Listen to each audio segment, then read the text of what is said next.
আগের ভিডিওতে আমি একাদশ শ্রেণীর বাংলার সাহিত্যের ইতিহাস অর্থাৎ এই বইটির প্রথম যে অধ্যায় তোমাদের রয়েছে সেই অধ্যায়টির অর্থাৎ প্রাচীন বাংলার সমাজ এবং সাহিত্য, এই যে অধ্যায় প্রথম অধ্যায় এর চর্যাপদের কবি পরিচিতি অর্থাৎ 3 পাতা এবং 4 পাতা তোমাদের বুঝিয়ে দিয়েছিলাম এবং কি কি ইম্পর্টেন্ট প্রশ্ন তোমাদের পরীক্ষায় আসতে পারে সেটি বলে দিয়েছিলাম। আজকের ভিডিওয়ে তারপর থেকে অর্থাৎ চর্যাপদের কাব্যমূল্য থেকে 5 পাতা থেকে তোমাদের 8 পাতা পর্যন্ত যে যে অংশগুলি রয়েছে সেগুলি তোমাদের পড়িয়ে দেব, বুঝিয়ে দেব এবং কি কি প্রশ্ন এখান থেকে আসতে পারে সেটি তোমাদের বলে দেব। তোমরা তোমাদের বইটি ওপেন করে ফেলো, অর্থাৎ এই বইটি তোমরা খুলে ফেলো এবং যে যে অংশগুলোয় দাগ দিতে বলছি, যে যে লাইনগুলোয়, সেগুলো তোমরা অবশ্যই আগের দিনের মতোই দাগ দিয়ে নাও। এবং যারা আগের দিনের ভিডিওটি দেখোনি তারা কিন্তু অতি অবশ্যই ভিডিও অপশানে গিয়ে আগের দিনের ভিডিওটি দেখে নিও, তাহলে চর্যাপদ অংশ থেকে তোমাদের আর কোনো সমস্যা থাকবে না। তো চলো আজকের ভিডিওটি শুরু করা যাক। 5 পাতায় খোলো কাব্যমূল্য অর্থাৎ চর্যাপদের কাব্যমূল্য। বাংলা সাহিত্যের ইতিহাসে এই গানগুলির মূল্য আমরা বিচার করব, অর্থাৎ চর্যাপদের যে গান সেই গানগুলোর কাব্যমূল্য বিচার করতে হবে, অর্থাৎ সেই সময়ে চর্যাপদের যে গানগুলি লেখা হয়েছে তা কতটা সুদূর প্রসারী ছিল এবং তৎকালীন সমাজ জীবনকে কিভাবে তুলে ধরেছিল সেটাই আমরা জানব। বৌদ্ধ সাধনার গূঢ় ইঙ্গিত এবং সেই সাধন পথের আনন্দকে প্রকাশ করার জন্য এই গানগুলি লেখা। এখান থেকে একটি প্রশ্ন আসতে পারে, চর্যাপদের গানগুলি কেন লেখা হয়েছিল বলে 4টি অপশন তোমাদের থাকতে পারে। তো তোমরা এটি অবশ্যই দাগ দিয়ে রাখো, বৌদ্ধ সাধনার গূঢ় ইঙ্গিত অর্থাৎ বৌদ্ধ সাধনার যে গভীর যে তাত্ত্বিকতা এবং তার যে সাধন পথ, সেই সাধন পথের আনন্দকেই কিন্তু প্রকাশ করা হয়েছে এই গানগুলির মধ্যে দিয়ে। শুধু কাব্য সৃষ্টির জন্য নয়, কিছু আশ্চর্যের বিষয় হলো এই গানগুলির প্রবর্তিত খাতেই পরবর্তীকালে বৈষ্ণব সহজিয়া গান, বৈষ্ণব ও শাক্ত পদাবলী, আউল বাউল মরিফতি মুর্শিদি গানের প্রবাহ চলেছে। তো এই গানগুলোর হাত ধরেই বৈষ্ণব সহজিয়া গান থেকে আউল বাউল এবং মুর্শিদি যে সমস্ত গান ছিল সেগুলি কিন্তু বাংলায় এসেছে। চর্যাপদের সবকটি গানই মাত্রাবৃত্ত ছন্দে লেখা, খুব ইম্পর্টেন্ট, এটিতে অবশ্যই দাগ দিয়ে রাখো মাত্রাবৃত্ত ছন্দ। এখান থেকে প্রশ্ন আসে, চর্যাপদের গানগুলি কোন ছন্দে লেখা? উত্তর হবে কি মাত্রাবৃত্ত ছন্দে লেখা। অন্তমিল এবং কোথাও কবির নাম অনুল্লেখিত থাকলেও সর্বক্ষেত্রে রাগ রাগিনীর নির্দেশ বেশ স্পষ্ট, যেমন মল্লার, বঙ্গালী ইত্যাদি। আর চর্যার গানগুলিতে লৌকিক জগতের যে চিত্রময় বর্ণনা রয়েছে তা আমাদের অভিভূত করে। তো চর্যাপদের গানগুলি কোন ছন্দে লেখা? মাত্রাবৃত্ত ছন্দে লেখা। এবার শবরপদের 28 নম্বর যে পদটি রয়েছে সেটি আমরা উদ্ধার করব, মানে সেই পদটি পড়ব এবং তার যে বাংলা অর্থ সেটি আমরা জানব। উঁচা উঁচা পাবত তাহি বসই সবরি বালি, মোরঙ্গি পিচ্ছ পরহীন সবরি গীত বত গুঞ্জরি মালি, উমত সবর পাগল সবর মা কর গুলি গুলাডা তৈহরি, নি অ ঘরিনী নাম সহজ সুন্দরী, না না তরুবর মৌলিল রে গণত লাগেলি ডালি, একেলি সবরি এ বন ইন্ডই কর্ণ কুণ্ডল বজ্রধারী। এটি হলো তোমাদের শবরপদের 28 নম্বর পদ এবং এর যে অর্থ সেটি দেখো। উঁচু উঁচু পাহাড়ে সবরি বালিকা বাস করে, অর্থাৎ ওই যে প্রথম লাইন রয়েছে, উঁচা উঁচা পাবত তাহি বসে সবরি বালি, উঁচু উঁচু পর্বতে সবরি বালিকা বাস করে, সবরি ময়ূরপুচ্ছ পড়েছে আর তার গলায় গুঞ্জা ফুলের মালা, ওগো উন্মত্ত সবর মানে পাগল সবর, গোল করো না মানে গণ্ডগোল করো না, আমি তোমার গৃহিণী নামে সহজ সুন্দরী, নানা বৃক্ষ মুকুলিত হলো, আকাশ স্পর্শ করেছে তাদের পুঞ্জিত ডাল, এবং সবরই নানা ভূষণে সেজে এই অরণ্যে একা একা ঘুরে বেড়াচ্ছে। অর্থাৎ সেই সময় সবর সবরীর প্রেম এবং সবর সবরীর জীবনযাপনের একটি নির্লিপ্ত চিত্র ফুটে উঠেছে এই লাইনগুলোর মধ্যে দিয়ে, অর্থাৎ সমকালীন অর্থাৎ সেই সময়কার সমাজ জীবনের চিত্রই কিন্তু ফুটে ওঠে। তারপরে আবার কিছু লাইন রয়েছে দেখো, হেরিসে মেরি তাইলা বাড়ি খসমের সমতুলা, সকল এসে রে কপুলা ফুটিলা, তাইলা বাড়ির পাশে রে জন্না বাড়ি তাইলা, ফাটিলি আন্ধারি রে আকাশ ফুলিলা, কঙ্গ চীনা পাকেলা রে সবরা সবরি মাতেলা, অনুদিন সবরে কিম্পি ন কেবলই মহাশুঁয়ে ভেলা। এটা চর্যাপদের 50 নম্বর পদ, এরও অর্থ দেওয়া রয়েছে দেখো, মানে ওদের কোথায় বাড়ি, কিভাবে ওদের জীবনযাপন হয় সেটি দেওয়া রয়েছে। আমার উঁচুতে ঘর, কার্পাস ফুলে তাহার চারপাশ ভরে গেছে, বাড়ির পাশে চাঁদ উঠেছে জ্যোৎস্নার আলোয়, আধার কেটে গিয়ে যেন অজস্র ফুল ফুটেছে আকাশে, কঙ্গুচীনা ফল পেকেছে এবং সবর সবরই প্রেমাবেগে মেতে উঠেছে। অর্থাৎ এই জিনিসগুলোই কিন্তু তৎকালীন সমাজ জীবনের চিত্রই এই পদগুলিতে ফুটে ওঠে। এভাবে চর্যাপদে বারবার সাধারণ মানুষের জীবনের নিখুঁত বিবরণ কাব্যময়তার মধ্যে দিয়ে প্রকাশ হয়েছে, অর্থাৎ সাধারণ মানুষের কথাই চর্যাপদে রয়েছে। নদী, মাটি, ডালপালা, নৌকা, দাঁড়, ঘাট, অরণ্য, শবরী, ডম্বী, ব্রাহ্মণ প্রভৃতি বিভিন্ন অথচ দৈনন্দিন অনুষঙ্গকে চর্যাকরেরা অনায়াসে ব্যবহার করতেন। অর্থাৎ নিত্য দিনের কথাই চর্যাপদের বিভিন্ন পদগুলিতে ফুটে ওঠে। চারপাশে চেনা জগতের ছোট ছোট খণ্ড মুহূর্ত বাস্তব জীবনের দৃশ্য যেন ছায়া ছবির মতোই বারবার ফিরে আসে। শান্ত সন্ধ্যায় আরতির ঘণ্টা, গরুর দুধ দোয়া, উষ্ণ দুধের গন্ধ, অরণ্যের আধারে শিকারী হরিণ ধরা, গ্রাম্যবধূর বিষণ্ণ মুখ, মাদলের আওয়াজে বোঝা যায় যে বর চলেছে বধূ আনতে। সেখানে স্ত্রী আচার, বাসরঘর বা নিশি আন্ধারি মূষা আচারা অর্থাৎ অন্ধকারে ইঁদুরের ঘোরাফেরা।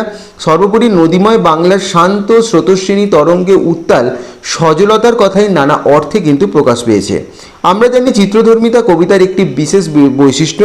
বিশেষ করে মানুষ তার প্রকৃতির গভীর সম্পর্কে চিত্রগীতময়তা মানবিক প্রকাশ চর্যাপদে আমরা প্রথম খুঁজে পেলাম। অর্থাৎ গীতিময়তা যেমন একদিকে ছিল, সেই সময়কার সমাজ জীবনের চিত্র যেমন একদিকে ছিল, সেই সঙ্গে কাব্য সুষমায় ভরপুর ছিল এই চর্যাপদের বিভিন্ন পদগুলি। অর্থাৎ চর্যাপদের পদে সমকালীন সমাজ জীবনের চিত্রই কাব্যময় রূপে আমাদের কাছে উপস্থাপন করেছে সেই সময় চর্যাপদের বিভিন্ন কবিরা। এরপর দেখো দার্শনিকতা এবং ধর্মমত। মনে রাখতে হবে চর্যাগীতিগুলি মূলত সাধন সঙ্গীত। তাহলে চর্যাগীতিগুলো কি? মূলত সাধন সঙ্গীত, এটি দাগ দিয়ে রাখো। এগুলি দীর্ঘকাল নৃত্য সহকারে গীত হতো। সাধক কবিরা তাদের সাধনার নিগূঢ় সংকেত প্রচার করেছেন এই গানগুলির মধ্য দিয়ে। বৌদ্ধ ধর্মের মহাযানী শাখা পরবর্তীকালে বজ্রযান, মন্ত্রযান, কালচক্রযান নানা শাখায় বিবর্তিত হয়েছে। এর সাথে যোগ দিয়েছে তান্ত্রিকতা, যার অনুপ্রবেশ ব্রাহ্মণ্য ধর্মেও ঘটেছিল। কেননা তন্ত্র, মন্ত্র ও নানান রহস্য গূঢ় পন্থা এইসব বাংলার আদিম কৌম সমাজের এক অনার্য সংস্কৃতির অবিচ্ছেদ্য বিশেষত্ব। চর্যাপদে এই বিভিন্ন যানের বিবর্তিত রূপের সাথে তান্ত্রিকতার সমন্বয় ঘটেছে। বাংলার অন্তরের যে সমন্বয় রূপের কথা আমরা প্রথম জেনেছিলাম তা চর্যাপদেই। এবং বৌদ্ধ ধর্মের মূল লক্ষ্য হলো এই দুঃখ বেদনাময় মানব জীবন থেকে নির্বাণ বা মুক্তি। অর্থাৎ বৌদ্ধদের যে ধর্মমত, সেখানে বলা হয়েছে মানব জীবনের এই কষ্ট থেকে মুক্তির কথাই, সেটাই কিন্তু চর্যাপদের মধ্যে আমরা দেখতে পেয়েছি। এরপর দেখো চর্যাপদে বিভিন্ন যানের প্রবর্তিত রূপের সাথে তান্ত্রিকতার সমন্বয় মিশ্রণ ঘটেছে এবং বাংলার অন্তরের এই সমন্বয় রূপের কথা আমরা প্রথম আলোচনা করেছিলাম। তবে চর্যাগীতি প্রাথমিকভাবে বৌদ্ধ দর্শনের প্রতিধ্বনি, আর বৌদ্ধ ধর্মের মূল লক্ষ্যই হলো দুঃখ বেদনাময় জীবন থেকে নির্বাণ ও মুক্তি, যেটা তোমাদের বললাম। এই নির্বাণ প্রাপ্তির উপায় এবং অবস্থাকে কেন্দ্র করেই বৌদ্ধ দার্শনিক মতবাদের বিবর্তন। কেননা শূন্য, বিজ্ঞান এবং মহাসুখ নির্বাণের এই তিনটি অবস্থা। অবশ্যই দাগ দিয়ে রাখবেন নির্বাণের তিনটি অবস্থা কি কি? শূন্য, বিজ্ঞান এবং মহাসুখ। সহজ ভাষায় বলতে গেলে সাধনার মাধ্যমে এই মহৎ উপলব্ধি স্তরে উন্নতি হয় এবং চর্যাকারেরা তাদের গানে অন্তরের এই লীন মনোময় অনুভূতির ওপর জোর দিয়েছেন। অর্থাৎ বৌদ্ধ ধর্মের যে শূন্য, বিজ্ঞান এবং অনুভূতি এবং মহাসুখ, এগুলির ওপরই কিন্তু চর্যাপদের বিভিন্ন কবিরা জোর দিয়েছেন। এই প্যারাটায় আর সেরকম কিছু নেই। এর পরের প্যারায় চলে এসো ভাষা এবং উত্তরাধিকার। চর্যাপদের ভাষাকে কেউ কেউ বলেছেন সান্ধ্য বা সন্ধ্যা ভাষা। তাহলে এটা থেকে অবশ্যই প্রশ্ন আসে, চর্যাপদের ভাষাকে কি ভাষা বলা হয়? সান্ধ্য বা সন্ধ্যা ভাষা, এটি দাগ দিয়ে রাখবে। অর্থাৎ সন্ধ্যার ম্লান আলোয়, হালকা আলোয়, ম্লান মানে হালকা, যেমন রহস্যের প্রহেলিকা থাকে, অস্পষ্টতা থাকে, তেমনি চর্যার ভাষাতেও আধেক স্পষ্ট আধেক অস্পষ্ট। অর্থাৎ সবটা যে উদ্ধার করা গেছে সেটা নয়, বেশ কিছু অংশ উদ্ধার করা গেছে, সেটা আমাদের কাছে স্পষ্ট, এবং যেটি উদ্ধার করা যায়নি সেটি আমাদের কাছে অস্পষ্ট। আর কিছুটা বোঝা যায়, তার কিছুটা বোঝা যায় না, যেটি তোমাদের বললাম।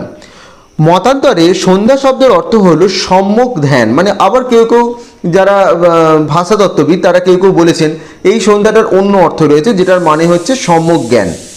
ওই সম্যক ধ্যানের মাধ্যমেই যে ভাষার পাঠোদ্ধার সম্ভব।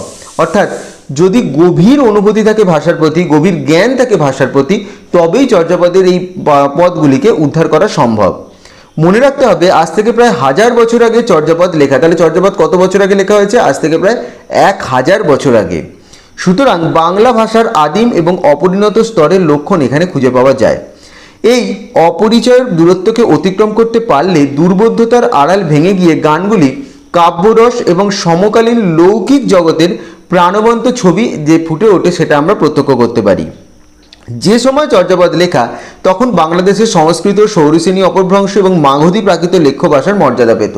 তাহলে কোন কোন ভাষার মর্যাদা পেত বাংলাদেশ? আমি আগেও বলেছি আগের ক্লাসে যে বাংলাদেশ বলতে এখানে শুধুমাত্র বাংলাদেশ নয়, বাংলা, বিহার, উড়িষ্যা এবং আসামের কিছু অংশ নিয়ে কিন্তু বিরাট একটা বঙ্গদেশ সেই সময়ের কথা বলা হয়েছে। সেখানে কি হতো, সংস্কৃত, সৌরসেনী অপভ্রংশ এবং মাগধী প্রাকৃত লেখ্য ভাষার কিন্তু মর্যাদা পেত। এটা দাগ দিয়ে রাখবে। এখানে জেনে রাখা প্রয়োজন, অপভ্রংশ হলো মধ্য ভারতীয় আর্য ভাষা, মিড ইন্ডিয়ান আর্য ভাষা MIA এর শেষ স্তর। লোকায়িত বা প্রাকৃত ভাষার সহজ সরল রূপটি এই ভাষার ছাদে ফুটে উঠেছে। অপভ্রংশ মধ্য ভারতীয় আর্য ভাষার শেষ স্তর, এটি দাগ দিয়ে রাখো কারণ এখানে প্রশ্ন আসে। মধ্য ভারতীয় আর্য ভাষার শেষ স্তর কোনটি বলে 4টি অপশান থাকবে, এটি হলো সঠিক, যে অপভ্রংশ। সেই সময় বাঙালি মাগধী অপভ্রংশের সাথে সারা উত্তর ভারত জুড়ে সৌরসেনী অপভ্রংশের বহুল প্রচলন ছিল। আর মাগধী অপভ্রংশের স্থানীয় গৌড়বঙ্গীয় রূপের সাথে সৌরসেনী অপভ্রংশের পার্থক্য ছিল না। এই স্বভাবতই হিন্দি, মৈথিলি এবং উড়িয়া ভাষায় চর্যাপদের ওপর তারা দাবি জানিয়েছিলেন। মানে বাংলা ভাষায় চর্যাপদ, কিন্তু যারা হিন্দিভাষী বা মৈথিলি বা উড়িয়াভাষী তারাও কিন্তু চর্যাপদের দাবিদার হয়েছিলেন, কারণ বেশ কিছু শব্দের সাথে সেই ভাষাগুলোরও কিন্তু মিল ছিল। কিন্তু ভাষাচর্য Suniti Kumar Chattopadhyay origin and development of Bengali language বইটিতে, এটি অবশ্যই দাগ দিয়ে রাখবে, সুনীতি কুমার চট্টোপাধ্যায় চর্যাপদ সংক্রান্ত বইটির নাম কি, origin and development of Bengali language. বৈজ্ঞানিক বিশ্লেষণের মাধ্যমে চর্যাপদ যে বাংলা ভাষার পূর্বসূরি তা প্রমাণ করেছিলেন। অর্থাৎ চর্যাপদ বাংলা ভাষার পূর্বসূরি কে প্রমাণ করেছিলেন? ডক্টর সুনীতি কুমার চট্টোপাধ্যায়। এটিও দাগ দিয়ে রেখো। খুব সংক্ষেপে বলা যায় তার যুক্তিগুলো কি কি ছিল। চড়িলে জানতে বুঝিয়া শব্দগুলি ইলে ইতে ইয়া যোগ করে অসমাপিকা পদ সৃষ্টি করে। তোমরা সমাপিকা অসমাপিকা ক্রিপ মানে পড়ে এসেছো 9-10-এ। ভাইলো জিতেলো প্রভৃতি শব্দে ইলো যোগে অতীতকালের ক্রিয়াপদ গঠন, করিবে যাইবে ইব যোগে ভবিষ্যৎকালের ক্রিয়াপদ গঠন, 1, 2, 64 প্রভৃতি সংখ্যাবাচক, এরকম দেখবে কতগুলো শব্দ দিয়ে দেয়া রয়েছে এই প্যারাটায়, সেগুলো কিন্তু বাংলা ভাষার সাথে মিল রয়েছে। এই জন্য বৈজ্ঞানিকভাবে তিনি প্রমাণ করেছিলেন, অর্থাৎ সুনীতি কুমার চট্টোপাধ্যায়, যে চর্যাপদ বাংলা ভাষারই একটি অংশ ছিল।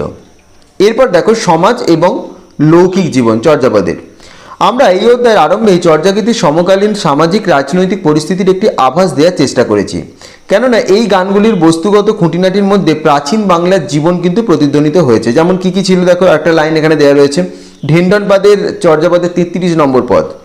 টালো তোমর ঘর নাহি বড় বেশি, হাঁড়ি তো ভাত নাহি নীতি আবেশি, ব্যঙ্গ সংসার বড ঢিলা যায়, দুহিল দুধু কি বেন্টে জামায়। এটা মানে কি, টিলার ওপর আমার ঘর, সেখানে প্রতিবেশী নেই, হাঁড়িতে ভাত নেই, নিত্য উপবাস। অর্থাৎ সমাজ জীবনে তাদের কীরকমভাবে দিন যাপন করতো সেই ছবি কিন্তু ফুটে উঠেছে। কিন্তু ব্যাঙের সংসার ক্রমশ বেড়েই চলেছে, অর্থাৎ বৃষ্টিপাত হওয়ার জন্য ব্যাঙের পরিমাণ বাড়ছে, কিন্তু ঘরে কোনো চাল নেই, ভাত হচ্ছে না, ফলে তাদের দুঃখ দুর্দশার কথা কিন্তু খুব সুন্দরভাবে ফুটে উঠেছে এই পদের মাধ্যমে। এখানে লক্ষণীয় বিষয়, বাঙালির প্রিয় খাদ্য হলো ভাত। তো প্রত্যেকেই তো আমরা ভাত খাই বাঙালিরা, বাঙালির প্রিয় খাদ্য ভাত। যোগেশচন্দ্র রায় বিদ্যানিধির মতে আদি অন্ত্রালদের প্রধান খাদ্যবস্তু ছিল ভাত। তো যোগেশচন্দ্র রায় বিদ্যানিধি কি বলেছিলেন? আদি যারা অস্ত্রাল ছিল তাদের প্রধান খাদ্যবস্তু ছিল ভাত। বাঙালির খাদ্যাভ্যাসে ভাতের এই ভূমিকা আদি অস্ত্রালদের কাছ থেকেই পাওয়া, যা পরে বাঙালি সংস্কৃতির সাথে ওতপ্রোতভাবে জড়িয়ে গেছে। এছাড়াও পরনে ছেঁড়া কাপড়, ভাঙা কলসি, জীর্ণ কুঁড়ে, ঘরের চাল ছাওয়া, দেয়ালে জল পড়ার ছবি, এগুলো কিন্তু কি দেখো, এগুলো সব কিছুই কিন্তু বাঙালি যে গরিব যে মানুষের কষ্ট দুঃখ দুর্দশা সেগুলি কিন্তু আমাদের প্রতিধ্বনিত করে এবং নিরানন্দময় জীবনের দৈনন্দিন বাস্তবতাকে এগুলো কিন্তু স্পষ্ট করে তোলে। এই অভিশাপগ্রস্ত জীবনের একমাত্র বিনোদন ছিল, এবার মানুষের জীবনে তো বিনোদন দরকার, তাই আমাদের এখনও জীবনে বিনোদন আছে। আমরা কেউ খেলা পছন্দ করি, কেউ টিভি দেখতে পছন্দ করে, বা তোমরা বিভিন্নভাবে তোমাদের অবসর সময়টাকে উদযাপন করো। ঠিক সে সময় মানুষের দুঃখ দুর্দশা থাকলেও তাদের বিনোদনের কী কী মাধ্যম ছিল? যূথবদ্ধ নাচ, গান এবং গ্রামীণ উৎসব। তাই যৌথ নাচ গানের প্রসঙ্গ বারবার চর্যাপদে ফিরে এসেছে। আর এই সঙ্গে ঘর গৃহস্থলী এবং বিবাহ প্রসঙ্গও এসেছে। মাদল বাজিয়ে বরের বিয়ে করতে যাওয়া, কর্পূর দিয়ে পান খাওয়া, বধূ সাজে অলঙ্কৃত রমণীর বাসর ঘরে অন্য মেয়েদের ভিড় করার ছবি কবিতায় অনায়াসে ফুটে ওঠে, যেটা আজকের দিনেও কিন্তু দেখা যায়। অতদিন আগে চর্যাপদেতেও কিন্তু সেটি একই জিনিস দেখা গিয়েছিল। সেই সময় বিবাহে বরপক্ষ যৌতুক নিত, অর্থাৎ পণ নিত। বেশি যৌতুকের লোভে নিজ জাতের মেয়েকে বিয়ে করতেও দ্বিধা করতো না। উচ্চ নিচ ভেদাভেদ ছিল তাহলে সমাজে, কিন্তু বেশি টাকা পয়সার লোভে বা বেশি যৌতুকের লোভে উচ্চবর্ণের যে পুরুষ সে কিন্তু নিম্নবর্ণের মহিলাকে বিয়ে করতেও কিন্তু পিছপা হতো না। সেই সময় কিন্তু এই সমাজ জীবনে উচ্চ নিচ ভেদাভেদটা এত বেশি ছিল যে এটি কিন্তু খুব স্পষ্টভাবে এখানে চর্যাপদে বলা হয়েছে। এই সত্য কান্নপা ভাব নির্ণয়ে পড়িল মাদলা 19 নম্বর পদে ডম্বিকে বিয়ে করার মধ্যে দিয়ে পাঠক জানিয়েছেন, অর্থাৎ ডম্বি মহিলাকে বিয়ে করার মাধ্যমে আমাদের কবি জানিয়েছেন এই কথা। তখনকার দিনে রাত্রে চোর ডাকাতের উপদ্রব ছিল। মধ্যরাত্রে চোর বউয়ের কর্ণভারণ অর্থাৎ কান থেকে গয়না খুলে নিয়ে পালিয়ে যায়। দুলি দুহি পিটা ধারণও না যায় চর্যাপদে 2 নম্বর পদে রয়েছে। তাই চোর আটকানোর জন্য প্রহরীর প্রয়োজন হতো। সুন বাহা তথা প্রহরী এই লাইনের মাধ্যমে বোঝানো হয়েছে। সমাজে শ্রেণীবোধ এবং বর্ণভেদ অস্পৃশ্যতা ছিল। আর তোমাদের একটা কথা বলে রাখি, যে কটা লাইন বললাম এগুলো দেখো প্রত্যেকটার পাশে চর্যাপদের কত নম্বর পদেরটি রয়েছে সেটি দেওয়া রয়েছে। তোমাদের পরীক্ষাতে কিন্তু এরকম প্রশ্ন আসতে পারে, যেমন সুন বাহ তথা প্রহরী এটি চর্যাপদের কত নম্বর পদ, 36, 37, 38, 39 এভাবে দিয়ে দেবে। তোমাদের লিখতে হবে 36। তাই কোনটা কত নম্বর পদ কিন্তু একটু ভালো করে দেখে রাখবে। এই প্রান্তবাসী মানুষের বৃত্তি ছিল তুলোধনা, দই বানানো, মদ বিক্রি, মাছ ধরা, নৌকা চালানো, পশু পাখি শিকার, জাদুবিদ্যা, সাপের খেলা দেখানো ইত্যাদি। অর্থাৎ সমাজের নিম্নবর্ণের মানুষের বা বর্গের মানুষের যে জীবিকা সেটি এখানে প্রতিধ্বনিত হয়েছে। ধনীর ঘরে সোনার উপর অভাব ছিল না। তারা বেশি আড়ম্বর করে মন্ত্রপন্ত্র পাঠ করে পুজো করতেন। এই ধরনের নানান টুকরো লোকজীবনের ঘটনা মুহূর্ত কৃষি নির্ভর নদীময় গ্রামীণ বাংলার ছবি চর্যাগীতির গড়া, যেখানে উচ্চবর্ণের মানুষের পরিবর্তে প্রান্তিক অনার্য অতি সাধারণ মানুষের তথাকথিত অমার্জিত জীবন এবং সামাজিক রাজনৈতিক টানাপোড়েন, অবক্ষয়ের দুর্বিপাকও সুখ দুঃখের আলো আঁধারিতে ভরা তাদের বেঁচে থাকার ঐতিহাসিক উজ্জ্বলতা ছত্রে ছত্রে দেখা যায়। বাংলা কবিতায় চর্যাপদ গীতির হাত ধরে নিঃস্ব নিস্তেজ দরিদ্র অসহায় মানুষের কথা সাধারণ মানুষের সাহিত্যের আঙিনায় এসেছিল, এই কথা আমরা বলতে পারি। অর্থাৎ চর্যাপদের হাত ধরে বেশি উচ্চবৃত্ত, উচ্চ বর্ণের বা সমাজের উচ্চ স্তরের মানুষের কথা না বলে সমাজের নিম্ন স্তরের মানুষের জীবনযাপন, তাদের চাহিদা, তাদের আনন্দ, দুঃখ, বেদনা, কষ্ট সমস্ত কিছুই কিন্তু ফুটে ওঠে। তো এই সমস্ত চর্যাপদের যে অংশগুলি আমি তোমাদের বললাম তার মাধ্যমে তোমরা দেখতে পেলে। তো এই অধ্যায়টি সম্পূর্ণ তোমাদের পড়ানো হয়ে গেল। প্রথম অধ্যায়টি আগের ভিডিওর মাধ্যমে অর্ধেক পড়িয়েছিলাম, এই ভিডিওতে বাকিটা পড়িয়ে দিলাম। তোমরা দুটো ভিডিও দেখে নিও যারা দেখোনি। অর্থাৎ প্রাচীন বাংলার সমাজ ও সাহিত্য আমি আশা করছি যেভাবে বললাম তোমরা যদি একটু ফলো করো তাহলে এখান থেকে যে প্রশ্নই আসবে তোমরা পরীক্ষায় কিন্তু লিখতে পারবে। তাও কোনো অংশ বুঝতে কোনো সমস্যা হলে আমাকে কমেন্ট করে জানাবে এবং আমি সেই অংশটি অবশ্যই তোমাদের বলে দেবো। এবং তোমাদের মনের মধ্যেও যদি কোনো প্রশ্ন থাকে যে এই প্রশ্নের উত্তরটা কী হবে জানার জন্য, সেটিও কিন্তু আমাকে কমেন্ট করে জানাবে। আমি অতি অবশ্যই সেই উত্তর তোমাদের দিয়ে দেবো। এবং ভিডিওটি ভালো লাগলে অবশ্যই ভিডিওটি একটি লাইক করে দাও এবং চ্যানেলটিকে সাবস্ক্রাইব করে দাও, কারণ তোমাদের 11 বা 12 আরও অনেক ভিডিও চ্যানেলে আসতে চলেছে। সকলে ভালো থেকো।